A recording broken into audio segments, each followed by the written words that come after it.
Welcome to Staffing Stories, hosted by Andy Moss. Andy has been in the staffing industry for over 25 years, first as a recruiter, then eventually an account manager and business owner.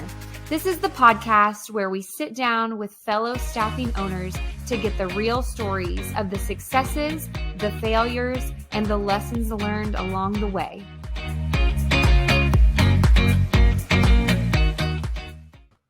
I'm super excited to be back here with Staffing Stories today, and we have had a blast doing these podcasts, and I just can't tell you enough how I thank everybody that's been listening to this. And please share, follow, bring everybody aboard the Staffing Stories. I love to interview staffing owners of all shapes and sizes, and this guest is from a larger company of ours, Comrise, and I'm introducing Chris Ciulla, and I'm happy to have you on. And I love the larger companies because there is probably a lot of great stories that can come my way, and I'm excited to have you on. Welcome. Thanks for having me. And just kind of give us a little bit of an introduction for you. For those of you that don't know Chris, I'll let you just introduce yourself. Awesome. So I'm Chris Ciulla. I'm the President of U.S. Operations and Cross-Border Services for Comrise. Comrise has been in business for 35 years, and we have a special flair to our business where we help companies from China and Southeast Asia settle in the U.S. and companies from the U.S. settle in Asia. I've been in the industry for about 25 years, like Andy, and I've really learned a lot along the way, working a desk from a recruiting desk up through account management into leadership. So it's great to be here. Well, let's talk about how you got into this business and just, who drug you in, and do you have like just a fun story of, just how you got your start? Yeah. So back when you were in college, just like me, they didn't talk about staffing industry, even though it was $100 billion. And I walked into an office to be placed. Somebody called me in to interview for one of their clients. And as I was walking out the door, the MD of that office, he was an ex-Notre Dame football player. He said, "Hey, how's your experience here?" And I said, "I don't know. I guess we'll find out." And he says, "Let me see your resume." And he looked at my resume and he said, "Hey, do you have a few minutes to talk? I'd love to just tell you about another opportunity we had." And he told me about the staffing industry, and it was for accounting and finance headhunting. Yeah. He said, "Hey, I think you'd be great at this." They had me observe. I was quickly addicted because I love selling, and the idea of getting people jobs and changing their lives is just incredible to me, and people could make a very good living doing this. So I left my job as a leader in ocean transportation to take a job in staffing, starting on a desk as a recruiter for that MD. And the rest is history. I did really great.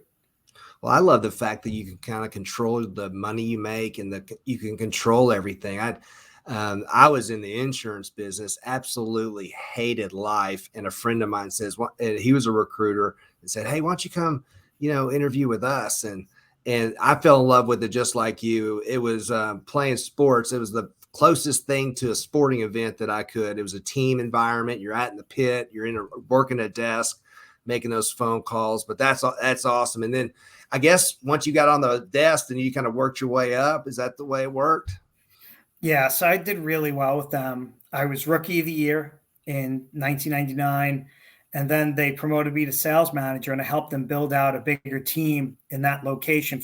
This was a multinational company too. So there were over 1,000 salespeople and recruiters, and I was Rookie of the Year. So I did really well with them. So they promoted me and they kept moving me along. And I had a great experience because I really loved doing it. Like you said, it's like, it was that you can control the action, but I always felt proud when people asked me what I did. I said that people asked me what I did at a cocktail party. It's like, I get people jobs. Yep. And I felt really good about it. So it was really, I guess when you do what you love and you're good at it, it really creates opportunities, because it did for me.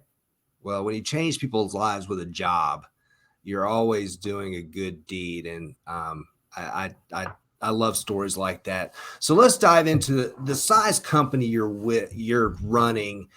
You're dealing with from Asia to the U.S. I mean, that, I deal with a company that deals like in one state. And it just is amazing that someone runs an organization is dealing with the size that you're controlling. And plus, we'll talk a little bit, China. That's a country everybody sees kind of in the press right now is it's just sometimes problematic. So kind of walk me through that.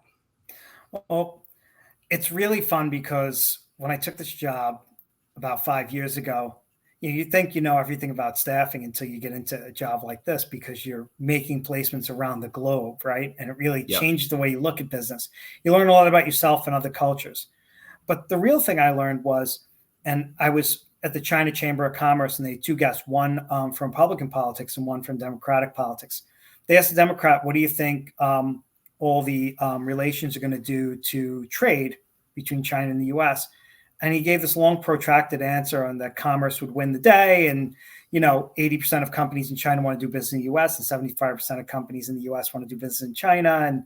And then I thought his counterpart from the Republican Party would just totally go the other direction. And he actually agreed. It's the first time you hear in an open forum where they just completely agreed and said, and the phrase they gave me was that commerce usually wins, unless we're at war, commerce will win the day.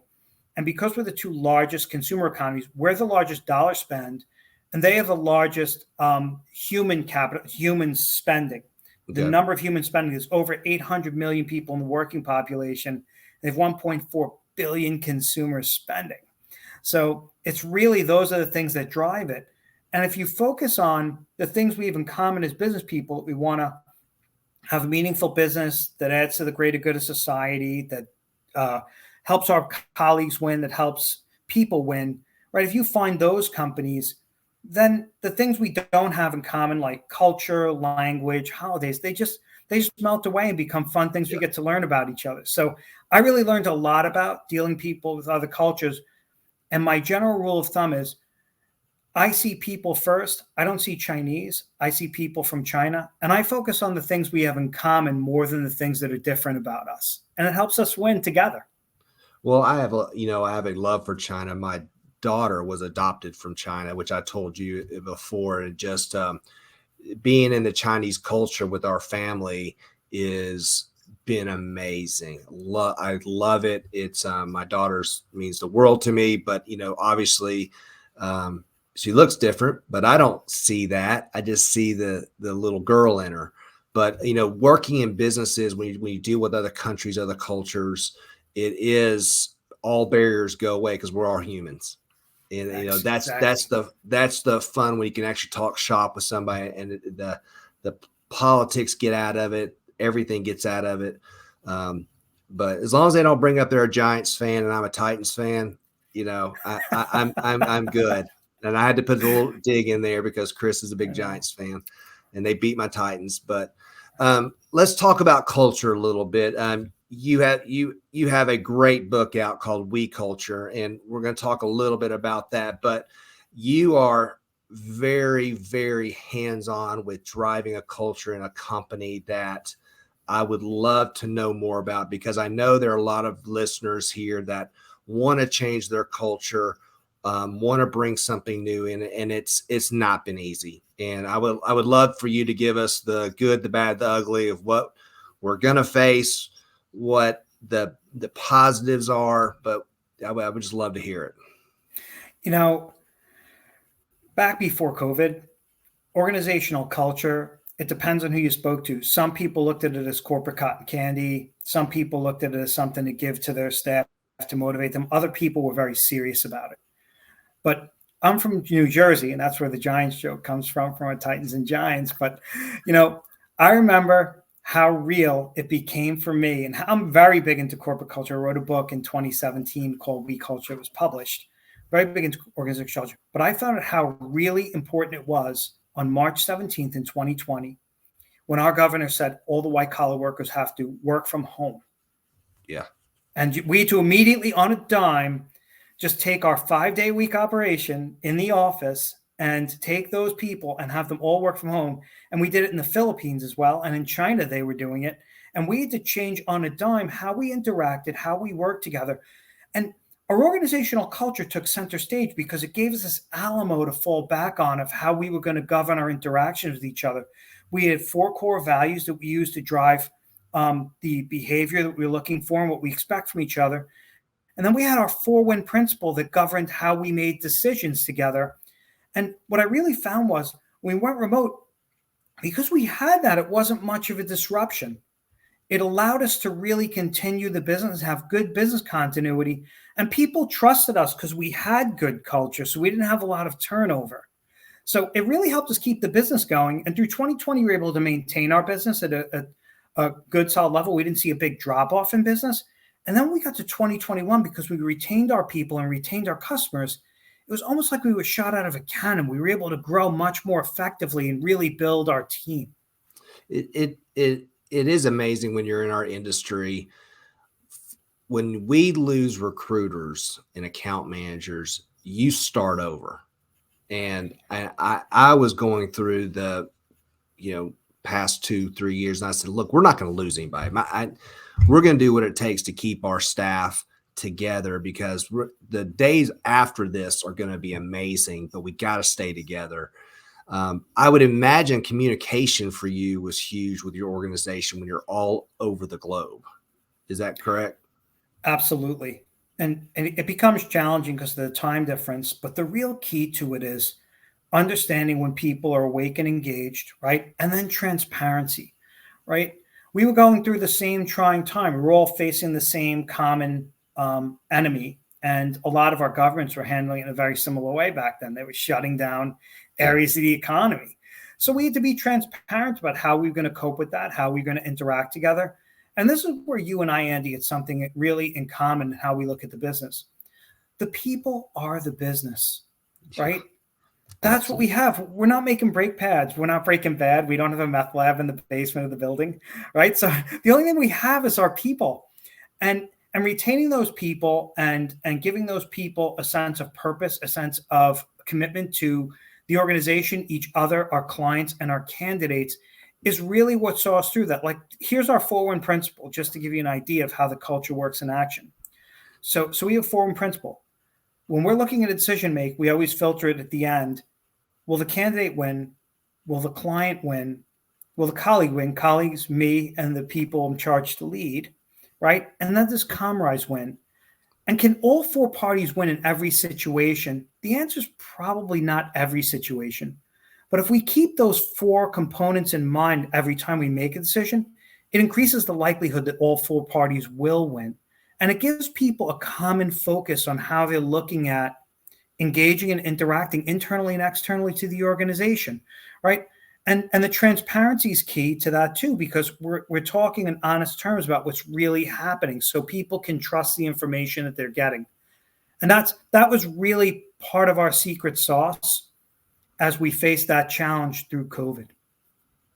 Well, it sounds like your story and your message is, I think a lot of us think that way that are in this industry for as long as we've been in it. But when you're talking to someone who's just now tackling this culture or hiring, these younger generations of, recruiters, what are some things that you would hone in on in these interviews, in these hiring sessions? Like, I mean, if you're out there looking for that new recruiter, what are those things that you would point out that, like, hey, gravitate on this, get this? So we culture, right? It's definitely not corporate cotton candy. There's a whole how to it. And the longest chapter in the book, chapter 6, is on hiring. And it talks about hiring, especially in a sales industry, where you're hiring for your core values and you're hiring for core competencies that are established for your organization, right? So the first part that I would say is, if you were creating corporate culture from scratch, saying, hey, I don't have a defined corporate culture. We're doing well, but I need a corporate culture. First thing you do is go through the process of defining your own core values, and we could teach you how to do that. The second thing you would do is define the core competencies that you want in employees that help them win in your environment. And once you have those things, it's usually 3 to 4 core values and usually 3 to 4 core competencies. Then you develop an interview process that can effectively quantify those and measure those through questioning, right? And we walk you through this process. So for us, once we defined our core values, then we agreed that we would set up our interview process that we screen with core values in mind as the top priority, and skills come second. Because let's face it, Andy, right? Our business is not complicated, but it is sophisticated. If we find the right person, we can train them up with the right skills. Right. So that's where the rubber meets the road, right? Why focus on skills when the real thing we need is an engaged person who believes in what we're doing and believes who we are as an organization first. I love that. I absolutely love it. Let's do this. I want to explore this topic in maybe a part 2, if you'll be happy to be another guest with me down the future. And maybe I would love to have one of your employees come on and talk a little bit about how it's affected him or her, if you would do that. And then I guess everybody's got homework, so we need to go do a book study on we culture, and then we're going to come back on and we're going to talk about a little bit more down the road if you'll be up for that. It'd be great to come back. I've enjoyed my talking with you, getting to know you. I did this topic. I love this topic, but I think we can have a whole show on it if we want to. So I'm going to pause this and we're going to pick it up on part 2 with you. Absolutely. Hey, and we culture is something that I'm really passionate about. And if you want to take a look, you can grab the book on Amazon and it'll tell you a lot more about what it's about. But when we talk about it, we do book reviews for people who read it with the author. So I'd love to come back and talk about it more. Yeah. So there's everybody's homework. Everybody go get We Culture. We're going to do a book study with Chris. Thank you for being my guest today. And you're awesome. Appreciate Thanks for having me, Andy. The Staffing Stories podcast is brought to you by 3DIQ, founded by recruiters for recruiters. 3DIQ's industry-leading product suite complements your submission process in Bullhorn from start to finish and helps you deliver a cutting-edge customer experience. Triple your placements with our powerful resume submission platform, candidate marketing, and client portal. Visit 3diq.com/stories to learn more.